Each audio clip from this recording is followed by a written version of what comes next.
What's up, everyone? I hope y'all are having an awesome day out there.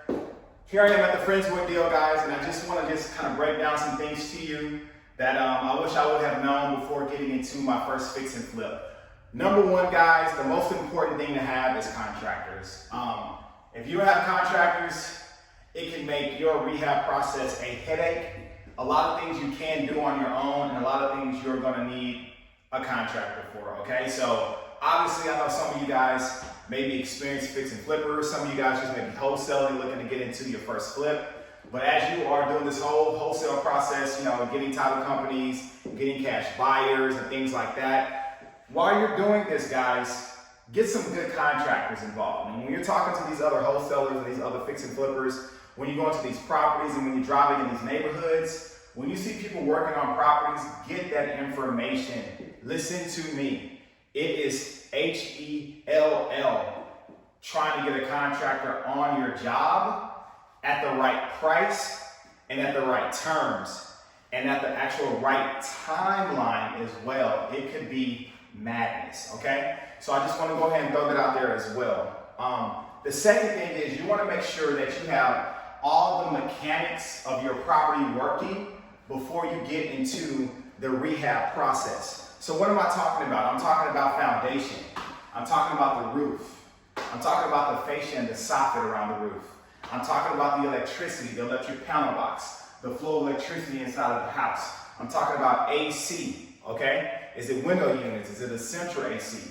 How many AC units is it? Is the condenser outside the same year as the internal thermostat inside AC, right? You want to make sure all that is up to date and code, right? You want to make sure the AC line is not being blocked up and the emergency line is doing the draining, right? Is the house leaking from the side with the emergency drain?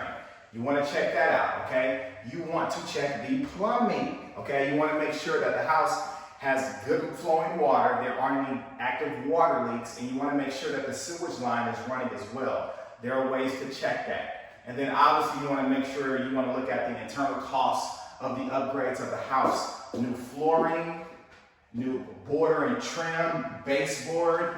You want to look at these shelves, right? Like, look, I have a ceiling here with a stain floating trim right here. And then I also have a stained fireplace. But look at these cabinets.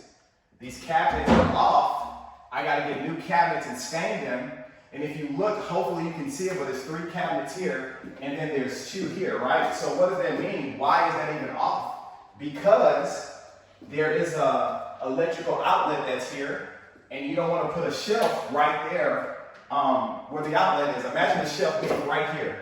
You wouldn't be able to plug anything in. So it's the same way. There's a electrical outlet here, and they didn't put a shelf there, so it makes sense. But if you look at it, it's 3-2. So now we're going to have to go ahead and just get all new cabinets and just kind of redesign how we're going to do it, and then we're going to have to stain it, right?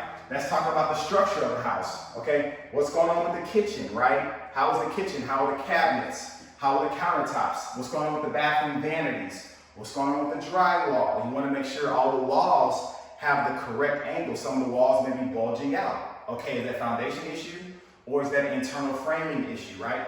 So those are things you just want to look at when you're getting ready to start a rehab process and even a wholesale deal. And the structure is very important because that's where all the money goes as well. The cosmetic upgrades, doors, right? The hinges, okay? The internal framing of the doors, right? How much is going to cost to demo the doors, install the doors, border and trim, new paint, drywall, right? What's going on with the ceiling fans? 4 of the bedrooms, 2 of them have ceiling fans, and the other 2 don't. We got to get new ceiling fans, right? We got to get new light fixtures.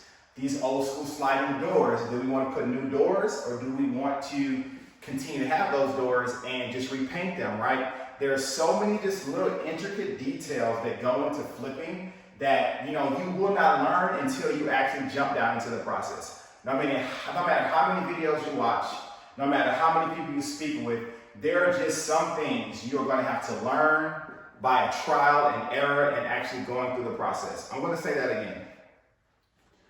No matter how many videos you watch, no matter how much knowledge you read, no matter how many house flippers you know, there are just going to be some things you are going to have to learn by actually getting in the process. That's with wholesaling, that's with flipping, and to be honest with you, that's with anything in life. Relationships as well. Like you gotta get in there. A lot of us want to be prepared and ready and think we're ready for it. And what that does is really it sets a very unrealistic expectation. And by you thinking you have it all together and you get into it and you fall on your face, you're upset at everyone that gave you knowledge. But the thing is, no one has told you that there is no such thing as a perfect situation when flipping. Every situation is different. Every house is different. Every mentor and guru out there is different. Everybody operates differently. How they give their funding, how they want to receive their money back, how they go about executing contractors. Everybody is different.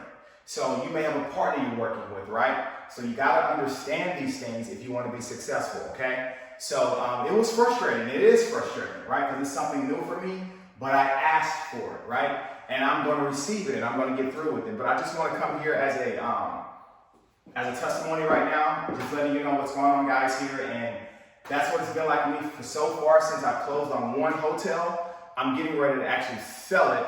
I didn't finish that process, but it was a hotel deal. And then this house here is a fix and flip, okay? So stay tuned, guys. It's extremely hot right now. I'm trying to, why am I sweating?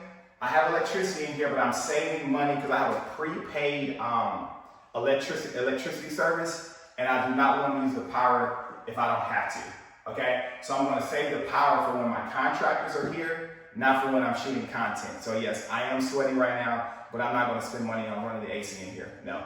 So yeah, guys, keep that in mind when you're flipping as well. All right, take care. Talk to you soon, guys, and I got work to do. Peace out.